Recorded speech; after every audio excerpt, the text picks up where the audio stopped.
satunya kita tutup. Antara muzik-muzik kita kurangkan. Wah, semalam ada apa tu, Singapura buat apa, kita panggil penyanyi-penyanyi satu Nusantara ni, apa nama dia, saya pun tak tahu. APM. APM. Berapa juta orang tengok, berapa juta manusia tengok, orang Islam tengok. Kita dah itu apa tu, kita kat masjid ni penat-penat syarahan ceramah berdebu, satu kali APM habis semua. Penat. Hari-hari tengok berpeluh-peluh lengit-lengit, panas. Kita duduk kat sini, kita ceramah bertahun-tahun, yang ada pergi kursus haji 1 tahun. APM satu je habis. Pasal apa? Iman dia terus tergugat. Pasal apa? Muzik-muzik itu terus menghayalkan dia. Anak-anak muda kita semua leka. Anak-anak kita semua lupa. Betul ke tidak? Hari ini tahu tak ibu-ibu ada musabaqah tilawah Al-Quran peringkat saringan kat Masjid Asy-Syafa'ah kanak-kanak? Ada tak? Siapa tahu? Kesian juga tu baca tak ada orang tengok. Itu suara-suara dekat suara apa? Allah Subhanahu Wa Taala, kalimah-kalimah Allah dibaca tak ada orang datang. Kalau buat muzik-muzik, itulah suara-suara iblis yang kita katakan terlalu kuat dimentarikan, dia boleh menyesatkan manusia. Dalam pertemuan aja banyak-banyak maksiat dia dah boleh, manusia boleh apa? Lakukan.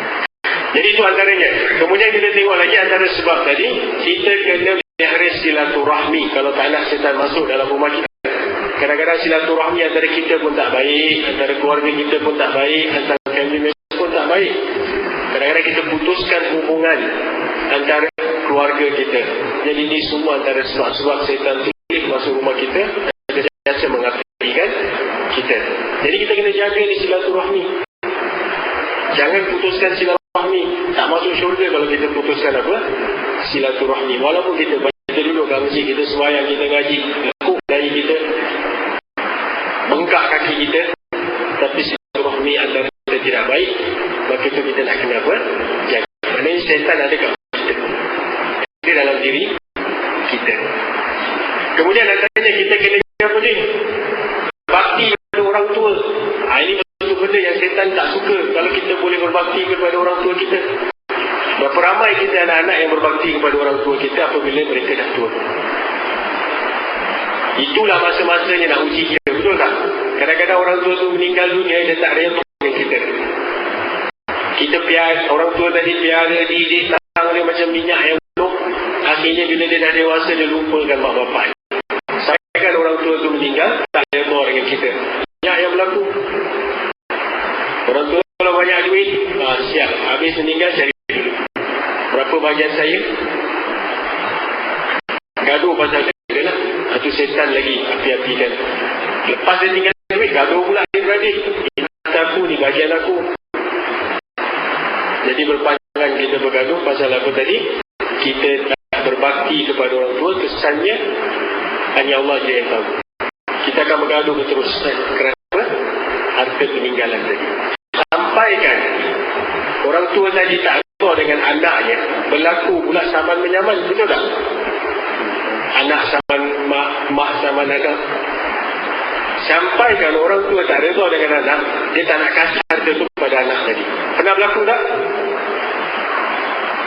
Kenapa orang tua tadi tak nak kasih harta kepada anak tadi? Pasal dia rasa anak ni tak layak terima harta dia, sebabkan kurang ajarnya dengan orang tua tadi. Nampak tak? Jadi ini yang kita nak kena jaga, ibu bapa sekalian. Kita nak kena berbakti kepada orang tua kita. Ini ujian bagi kita. Kalau kita tak boleh berbakti, maknanya something wrong dengan apa? Kita tadi. Kemudian kita nak kena jaga makanan kita. Kalau kita suka makan benda yang halal, syaitan sukalah kat perut kita. Syaitan sukalah hidup kat rumah kita. Pasal orang ni makan benda yang haram. Tak peduli dari mana datang, semua bantai aja. Dia baca bismillah, tapi bendanya haram. Tak boleh. Kita tak boleh makan sembarangan. Tak boleh kasih makan anak kita sembarangan. Rasulullah kata, kalau kita kasih makan benda yang haram, benda yang haram itu akan tumbuh. Anak kita nanti membesar dengan benda yang haram. Ini yang syaitan suka. Suruh kita makan benda haram. Macam mana kita nak tahu benda yang haram? Kita kena benda yang tak halal. Kalau nak makan, pastikan benda tu halal, bersih, kecil. Ayam pangkung pun kita bedal. Ayam mati kena pegang pun kita makan. Dalam Islam tak boleh makan benda-benda yang haram. Pasal apa? Dia tak boleh dengan cara yang halal. Bila ada orang makan, okey lah. Kalau orang makan, okey. Tapi tahu benda tu haram, bedal juga. Yang ada minum bir, sah. Yang ada minum apa tu, dadah memang banyak lah, sedap kan. Yang ada makan apa lagi, macam-macam makanan dia makan, dia tak kira benda-benda halal ataupun haram. Dia dapat duit tadi, dia kasi makan anak-anak dia. So jadi ini semua kesan dalam apa tu, kehidupan rumah tangga kita. Rumah tangga kita panas. Anak-anak kita membesar dengan benda yang haram, dia pun panas. Besok besar dia jadi nakal, sebab kita sumpah dia dengan benda-benda yang apa, haram. Jadi itu kita nak kena jaga. Kemudian kita nak kena ada akhlak dan sikap yang baik. Ini akhlak ni penting. Kalau orang dalam rumah tu ada akhlak, ada sikap yang baik, syaitan tak masuklah rumah kita. Allah. Tapi kalau kita tak jaga akhlak, akhlak ni kena belajar tau. Dia macam apa tu, macam kita belajar skill. Jadi akhlak pun perlu diajar dalam kehidupan rumah tangga. Orang tu lahir tak semestinya dia terus jadi akhlak dia baik. Dia kena belajar.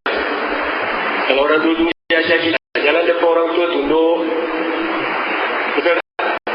Kalau ada orang berbual, jangan cakap. Orang tua berbual, diam. Jangan nak makan, bersadap. Ini semua akhlak yang perlu kita apa, ajarkan dalam kehidupan rumah tangga kita. Di samping tu ada juga kita kena ajar juga satu perkara yang penting. Kita nak kena jaga rahsia orang lain. Ini pun satu perkara yang penting, yang mana malaikat masuk kita, syaitan tak akan masuk rumah kita kalaulah kita suka menjaga rahsia orang lain. So rahsia orang lain apa? Apa saja cerita yang kita dengar, sikit saja, 3 minit je boleh. Apa saja cerita yang kita dengar daripada orang-orang, kalau orang tu bawa berita kepada kita, kita jangan sebarkan terus. Kita tengok dalam sejarah Nabi SAW, hadisul ifki, ini disebut dalam Al-Quran, yang mana orang-orang Islam di kota Madinah dulu menuduh isteri Rasulullah melakukan zina.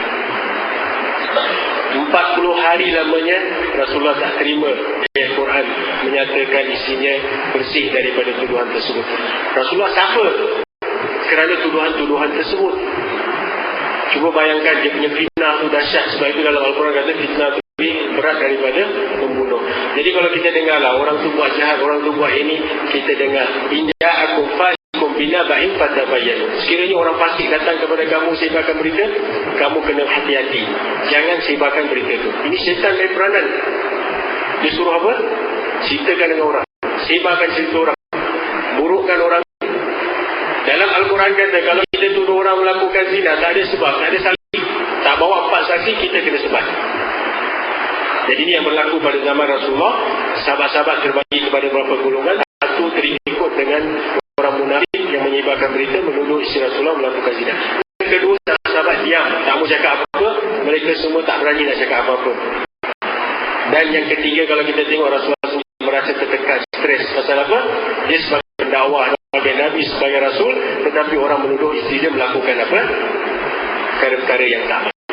Fitnah yang Rasulullah terima pada ketika itu, tapi Rasulullah tetap sabar. Isteri Rasulullah sampai datang nangis-nangis kerana tak turun ayat Quran membersihkan diri mereka. Akhirnya selepas 40 hari bersih Rasulullah dan isterinya daripada itu tuduhan-tuduhan. Lalu Rasulullah panggil sahabat-sahabat yang menuduh, dan ada yang kena sebat lah kalau dia azab, sebat. Dan sahabat-sahabat yang baik yang menjaga rahsia orang, inilah Allah SWT puji mereka dengan pujian-pujian yang baik.